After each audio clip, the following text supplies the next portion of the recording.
నీకు సలహా ఇచ్చేంత గొప్పదాన్ని కూడా కాదు. కాకపోతే ఆవేశపడి మాత్రం నిర్ణయం తీసుకోవద్దని చెప్తున్నాను. లేదు వదినా, నేను బాగా ఆలోచించే ఈ నిర్ణయం తీసుకున్నాను. ఆవేశపడి హడావిడిగా ఓ నిర్ణయానికి వచ్చేస్తే ఆయనకి నాకు తేడా ఏముంటుంది చెప్పు?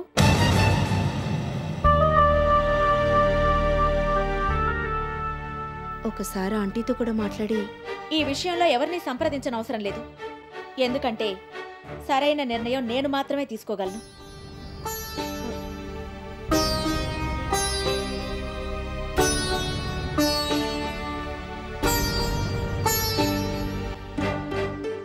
ఆయన కవతల చాలా పనులుంటాయి. ఇప్పటికే చాలా ఆలస్యమైంది. ఆయన్ని వెళ్ళని వదినా. నువ్వు మాట్లాడుతున్నంతసేపు పాపం ఆయన ఇక్కడే నిలబడి ఉండిపోవాల్సి ఉంటుంది. Please let him go.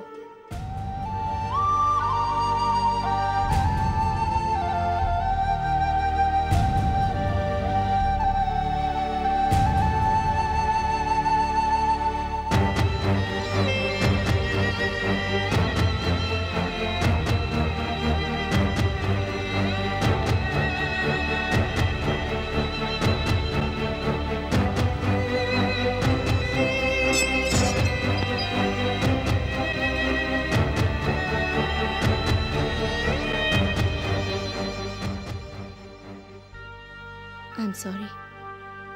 నీ పరిస్థితి నేను అర్థం చేసుకోగలను. నీ మంచి కోసమే సలహా ఇవ్వబోయాను. తెలియక నేనేమైనా హర్ట్ చేసినట్టయితే నన్ను క్షమించు. భలే దానివే వదినా. నీ సంగతి నాకు తెలీదా? ఇంకెప్పుడు ఇలా మాట్లాడొద్దు. నేను సంతోషంగా ఉండాలనేగా నీ తాపత్రయం. కాకపోతే ఈ విషయంలో మాత్రం నేనెప్పుడో నిర్ణయం తీసేసుకున్నాను. అది మారదు. నా మనసుకి నచ్చని విధంగా నేనెప్పుడూ ప్రవర్తించను. అందుకే అంత నిర్మోహమాటంగా కుండ బద్దలు కొట్టినట్టుగా ఆయనకు ఆ విషయాన్ని చెప్పాను. ఇంకెప్పుడు ఆయన ఈ టాపిక్ తీసుకురాకుండా ఉంటే సంతోషిస్తాను. అసలు ఇంటి ఛాయలకు కూడా రాకుండా ఉంటే ఇంకా ఆనందిస్తాను. ఫర్గెట్ ఇట్ వదినా. మర్చిపో. ఇంకీ టాపిక్ గురించి మనం బుర్రలు పాడు చేసుకోవద్దు. జరిగిందేదో జరిగిపోయింది. అంతా మన మంచికి అనుకుని వదిలేద్దాం. పాప నిద్రలేచిందేమో, వెళ్ళి చూడు.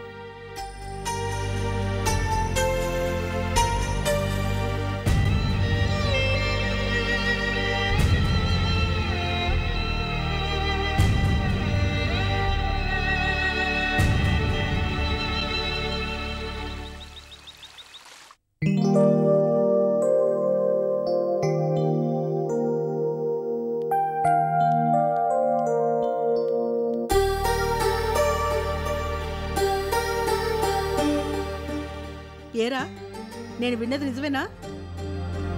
చిన్నమ్మా, నువ్వా? అవును, నేనే. నే విన్నది నిజమేనా? ఏంటి చిన్నమ్మా అది?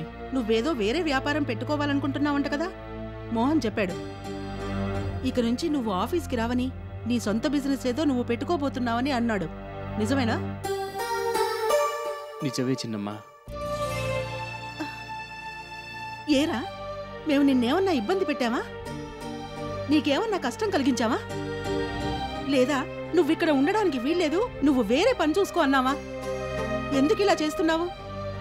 అది కాదు చిన్నమ్మా, ఓసారి నేను చెప్పేది విను. నేనేం విన్ను, నువ్వు చెప్పద్దు. నాకు నువ్వు వేరు, మోహన్ వేరు కాదు. ఇద్దరినీ ఒకలాగే చూసుకుంటున్నాను. మీరిద్దరూ కలిసి ఒకే చోట పనిచేస్తుంటే సొంత అన్నదమ్ముల కన్నా ఎక్కువ అన్యోన్యంగా ఉంటున్నారని నలుగురికి చెప్పుకుంటున్నాను. అయినా వాడు తెలుసో తెలియకో ఏమన్నా అంటే నాతో చెప్పాలి గాని నీ ఇష్టం వచ్చినట్టు ఇలా నిర్ణయం తీసుకోవడమేనా?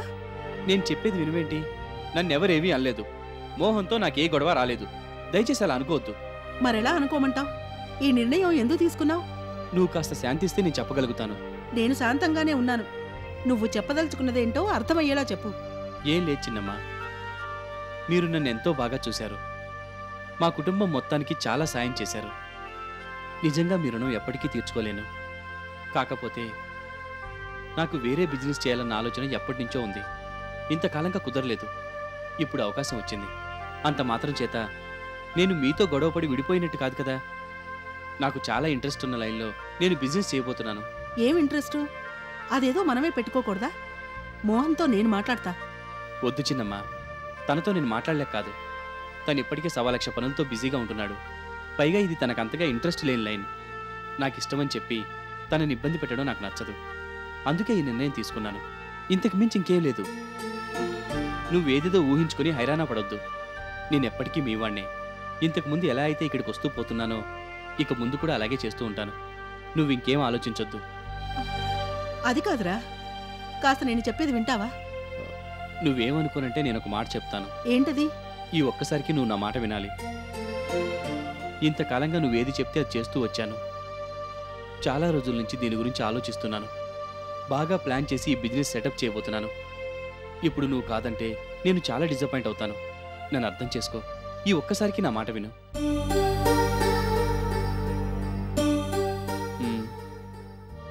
ఏమోరా, నువ్విలా మాట్లాడుతుంటే కాదనలేకపోతున్నాను. కాకపోతే నా మనసెందుకో అంగీకరించటం లేదు. నాకెందుకో కొద్దిగా భయంగా ఉంది. ఏం లేదు చిన్నమ్మా, నువ్వు మరీ ఎక్కువగా ఊహించుకుంటున్నావు అంతే. అయినా అంత పాతకాలం మనిషిలాగా ఆలోచిస్తున్నావేంటి? ఇప్పుడే కాదు, ఇక ముందెప్పుడూ కూడా నాకు మోహన్కి మధ్య ఎటువంటి పొరపచ్చాలు రావు. ఆ హామీ నీకు నేనిస్తున్నాను. అసలు ఒక రకంగా చెప్పాలంటే రిలేషన్షిప్ బాగుండాలంటే, బంధుత్వం నిలబడాలంటే ఎవరి బ్రతుకు తెరువు వాళ్ళు చూసుకోవడం మంచిది. లేకపోతేనే అనవసరంగా లేనిపోని కన్ఫ్యూజన్స్ వచ్చి కలతలు చెలరేగుతాయి. ఇవెన్నేళ్లలో జరగలేదు. అలా మన ఇంట్లో జరగకూడదని నేను ఈ నిర్ణయం తీసుకున్నాను. బిజినెస్ వరకు ఎవరి గొడవ వాళ్ళది. బంధుత్వం మాత్రం ఎప్పటిలాగానే ఉంటుంది. నీకేమాత్రం అనుమానం అక్కర్లేదు.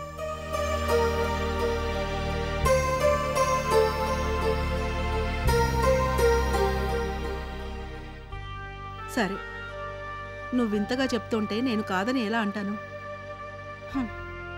ఏది ఎలా జరగాలనుంటే అలా జరుగుతుంది.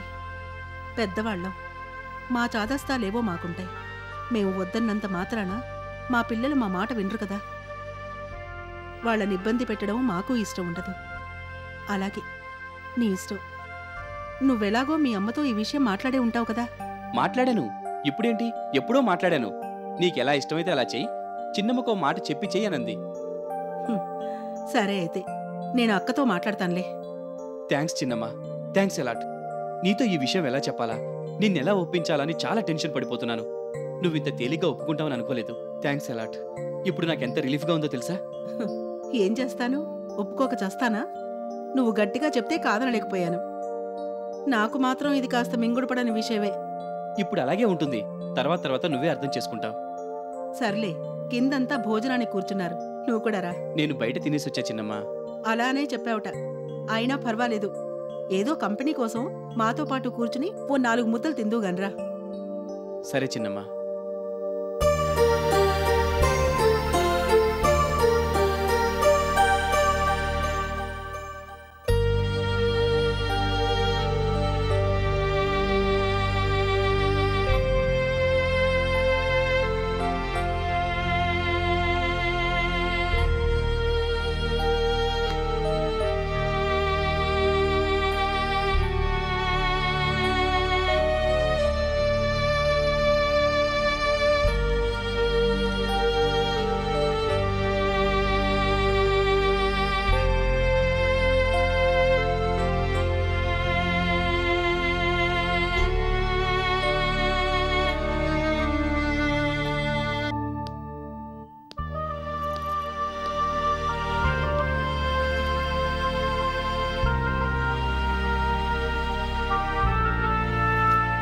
ఏమైంది?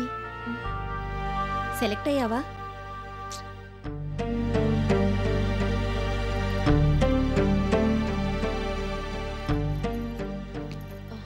సర్లే, బాగా అలసిపోయినట్టున్నావు. వెళ్ళి మొహం కాళ్ళు చేతులు కడుక్కొనిరా. టిఫిన్ చేసి పెడతాను, తిందు గాని. అమ్మో, అంత ఓపిక లేదు. ఆ టిఫిన్ ఏదో ముందు తినేస్తే గాని వెళ్ళి మొహం కడుక్కోలేను. సరే, నీ ఇష్టం. ఉప్మా చేస్తున్నాను, పొయ్యి మీదుంది. ఇప్పుడే ఓ 2 నిమిషాల్లో తీసుకొస్తాను.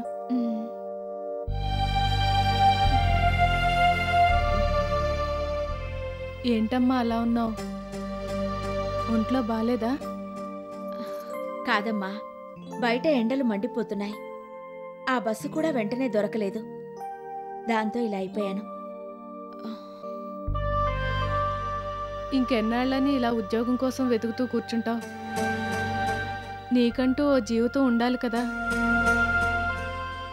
మా కోసం ఇంకెన్ని రోజులు ఇలా రెక్కలు ముక్కలు చేసుకుంటావు? నా మాట విని ఇప్పటికైనా నీ మనసు మార్చుకో అమ్మా. తప్పులు చేయడం మానవ సహజం. ఆయన చాలా పెద్ద తప్పే చేశారు, కానీ అంతకన్నా ఎక్కువగానే పశ్చాత్తాపడుతున్నారు. ఇటువంటి విషయాల్లో అనవసరంగా పట్టుదలకి పంతాలకి పోయి జీవితాన్ని పాడు చేసుకోవద్దమ్మా. నేనెంతో అనుభవంతో చెప్తున్నాను. ఏ సమయంలో జరగాల్సిన ముచ్చట ఆ సమయంలో జరగాలి. ఆయన తప్పు ఒప్పుకున్నారు కాబట్టి నువ్విక జరిగిందంతా మర్చిపోయి ఆయన్ని పెళ్లి చేసుకొని హాయిగా ఉండమ్మా.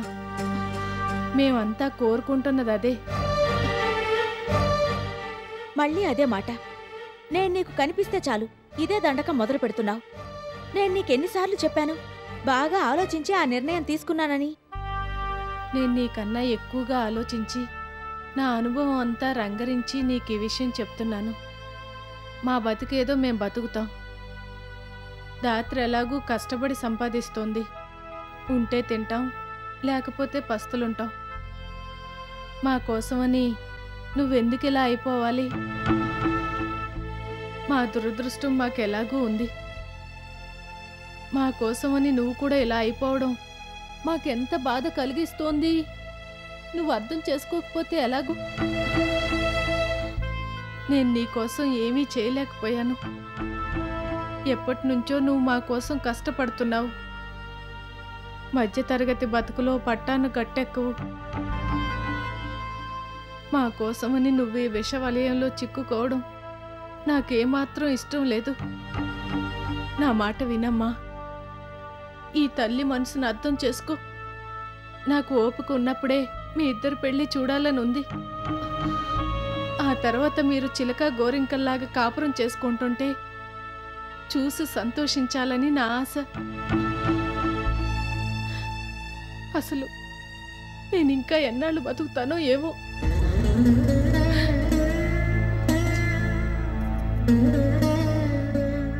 నీకెన్నిసార్లు చెప్పానమ్మా అలా మాట్లాడొద్దని? నీకేం కాదు, ఊరుకో.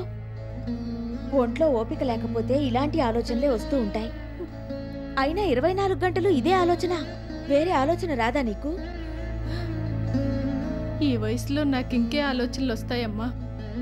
పైగా కూతుర్ని ఇలా ఎదురుగా కూర్చోపెట్టుకుని నన్ను ఇంకేం ఆలోచించమంటావు చెప్పు. మాటి మాటికి అదే మాట అంటున్నావు. నేనొక్క మాట అడుగుతాను, నిజం చెప్పు. ఏంటది? నేను నీకేం బరువుగా మారలేదు కదా?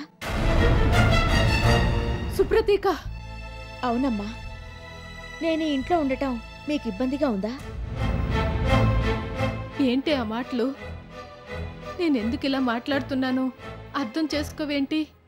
నాకన్నీ తెలుసు, కానీ నన్ను కూడా నువ్వు అర్థం చేసుకోవడానికి ప్రయత్నించు. నేను మీ మీద ఆధారపడటం లేదు, మిమ్మల్ని ఏ రకంగానూ ఇబ్బంది పెట్టడం లేదు. కూతురికి పెళ్లి చేయలేకపోయానన్న ఆలోచన నిన్ను వేధిస్తోందేమో. నలుగురు ఏమనుకుంటారోనని నువ్వు అనుకుంటున్నావేమో. నీకా ఇబ్బంది ఉంటే చెప్పు. భలే దానివే, అలా మాట్లాడతావేంటి? ఎవరో ఏదో అనుకుంటే నాకేంటి? నువ్వు సుఖంగా ఉండాలన్నది మాత్రమే నా కోరిక. ఒక తల్లిగా ఈ మాత్రం ఆశించడం కూడా తప్పేనా? తప్పు కాదు, కానీ నాకిష్టం లేని వ్యక్తిని నన్ను పెళ్లి చేసుకోమని నువ్వు బలవంత పెట్టడం ఏమాత్రం బాలేదు. ఇష్టం లేకపోవడం ఏంటి? మీరిద్దరూ ఒకళ్ళనొకళ్ళు ఎంతగా ప్రేమించుకున్నారు. మనుషులన్నాక అపార్థాలు వస్తూనే ఉంటాయి. వాటంతట అవి తొలగిపోతూ ఉంటాయి. వాటి కోసమని జీవితాల్ని పాడు చేసుకుంటావా? ఇలాంటి విషయాల్లో పట్టుదలకు పోయి సాధించేదేం ఉండదు. నీలాంటి వాళ్ళని ఇంతకు ముందు చూశాను కాబట్టే ఆ అనుభవంతోనే చెప్తున్నాను. ఈ ఆదర్శాలు మాట్లాడుకోవడానికి బాగానే ఉంటాయి, కానీ నిజ జీవితంలో మనల్ని చాలా నష్టపరుస్తాయి. నువ్వు కోరుకుంటున్నట్టుగా ఏ అవలక్షణాలు లేని మనిషి దొరకాలంటే చాలా కష్టం. ఏ మనిషికైనా ఏదో ఒక బలహీనత తప్పకుండా ఉంటుంది. పైగా ఆయన అమాయకంగా ఎవరో చెప్పింది నమ్మారు తప్పితే కావాలని ఏదీ చేయలేదు. నీలాగా ఆయన కూడా నష్టపోయారు. తనదే తప్పని వచ్చి చెప్పారు కూడా. అలాంటి మనిషిని నువ్వు అలా కాదని చెప్పి పంపించేయడం నాకేమాత్రం నచ్చలేదు. రోజూ దీని గురించే ఆలోచిస్తున్నాను.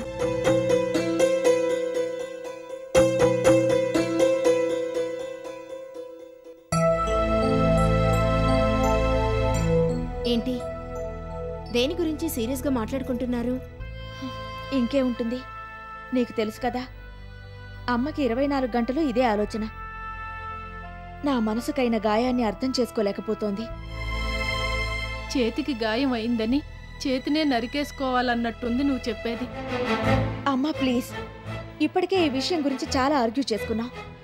నా నిర్ణయం చెప్పేశాను. 6 అది మారదు. నువ్వు రోజు ఇదే విషయం గురించి మాట్లాడుతుంటే నాకు ఈ ఇంట్లో ఉండటం కష్టం అవుతుంది. ఆ తర్వాత నీ ఇష్టం.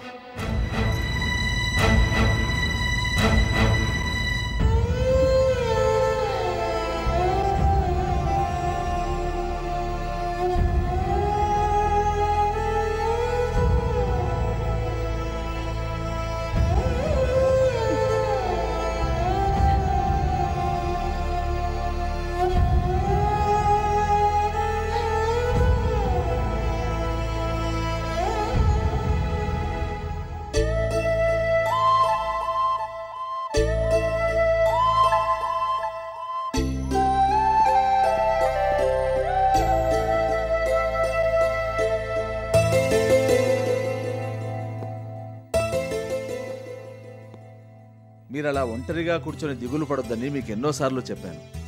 మీరు నా మాట వినడం లేదు. కూర్చోండి కూర్చోండి. జీవితం అన్నాక అన్ని అనుభవాలు ఎదురవుతాయి. రోజులన్నీ ఒకేలా ఉండవు. మళ్ళీ మంచి రోజులు వస్తాయని మీకు ఎప్పటి నుంచో చెప్తున్నాను. మీరు నా మాటల్ని సీరియస్గా తీసుకోలేదు. ఏం మంచి రోజులండి. ఒకప్పుడు ఎలా ఉండేవాడిని, ఇప్పుడు ఎలా అయిపోయాను. మీలాంటి వాళ్ళని కూడా ఇబ్బంది పెడుతున్నాను. అసలు వేరే అద్దెలు తీసుకుని ఉంటానంటే మీరు వినలేదు. ఇక్కడికి తీసుకొచ్చారు. తీసుకొస్తే ఏమైందట? మీకు మంచే జరిగింది. మీరు ఇక్కడ ఉన్నారు కాబట్టే వెంటనే మీకు ఈ మంచి కబురు తెలియజేయగలుగుతున్నాను. మంచి కబురా? అవును. ఎందుకు అంతగా ఆశ్చర్యపోతున్నారు? I have got a very good news for you. అందరూ మీ నాన్నగారికి అప్పిచ్చామంటూ మీ వెంటపడి పీక్కు తిన్నారు. ఈ కేసు అలాంటిది కాదు. కార్తీక్ రాజా అట ఉండేది మద్రాస్ అట. నా ఆఫీసు వెతుక్కుంటూ మరీ వచ్చాడు.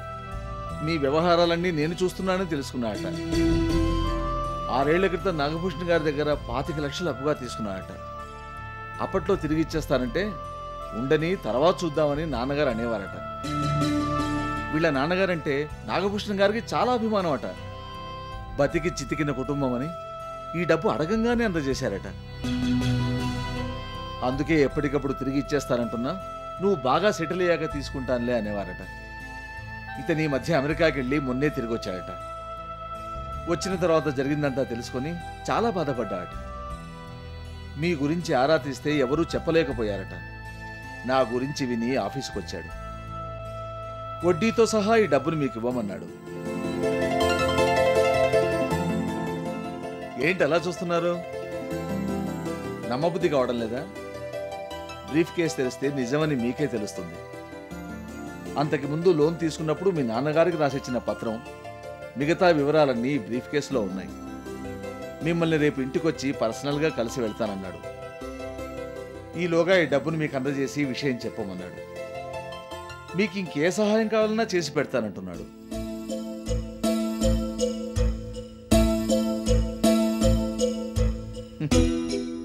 ఇంత మంచి వార్త చెప్తే ఇంకా అలా ఆలోచిస్తూ కూర్చున్నారేంటి?